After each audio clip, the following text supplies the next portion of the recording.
कि सुर नर मुनि जन की यह रीति और स्वार्थ लाग करई सब प्रीति। ओ सुर नर मुनि जन की यह रीति स्वार्थ लाग करई सब प्रीति। स्वार्थ लाग करई सब प्रीति। स्वार्थ लाग करई सब प्रीति। स्वार्थ लाग करई सब प्रीति।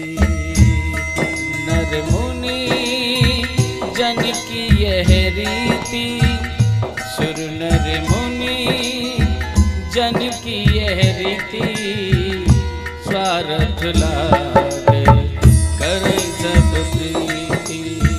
स्वार्थ लाग करे सब प्रीति।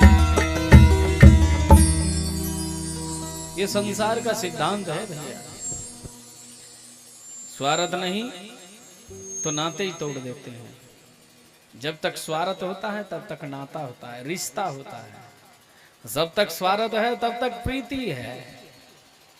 जब तक स्वार्थ है तब तक जुड़ाव है। पति का पत्नी से, पत्नी का पति से, भाई का बहन से, बहन का भाई से, बाप का बेटे से, बेटे का बाप से, यार रिश्तेदार मित्र बंधु सखा सब स्वार्थ से जुड़े हुए हैं। जो माता लोग कहती हैं कि हम तुम्हारे बगैर कैसे जी पाएंगे, अगर उनका पति कुछ दिन के लिए बीमार पड़ जाए तो वो भगवान के सामने जाकर के बस गुहार लगाते हैं कि प्रभु मेरा पति ठीक हो जाए।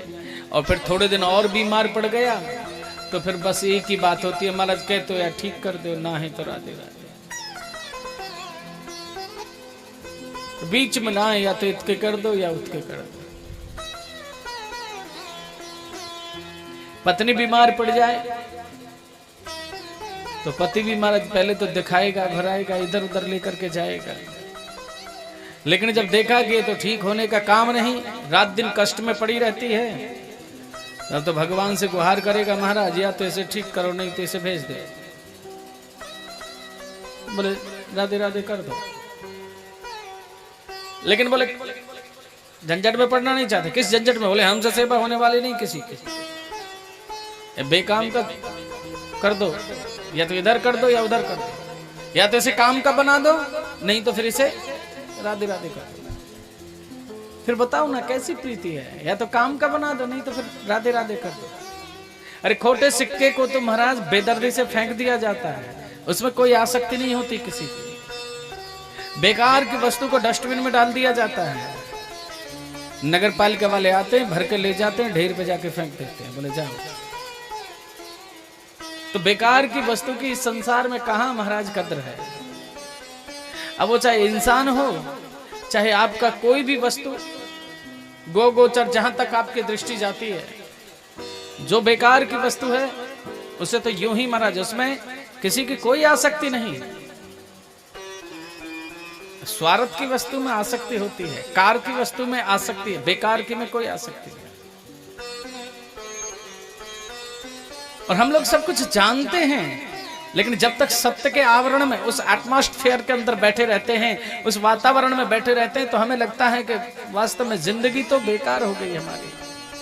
हमने कैसे झंझट में पड़ करके अपनी जिंदगी को नरक में डाल दिया।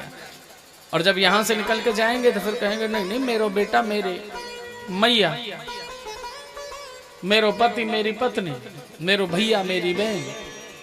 फिर वहीं पहुंच जाना। क्यों? कि जब तक सत्य का निवास है तब तक माया दूर खड़ी रहती है, और सत्य का आवरण हटा, सत्य के माहौल में से बाहर निकलो तो तुरंत असत्य पकड़ लेता है। और जब असत्य पकड़ेगा तो तुम्हें असत्य ही सत्य नजर आने लगता है। यही तो विशेषता है माया की। इसी को तो माया कहते हैं। कहते हैं महाराज, ये जीव भ्रमित कब होता है? जब माया के आवरण में आता है। और माया महाठगनी हम जाने। विद्वान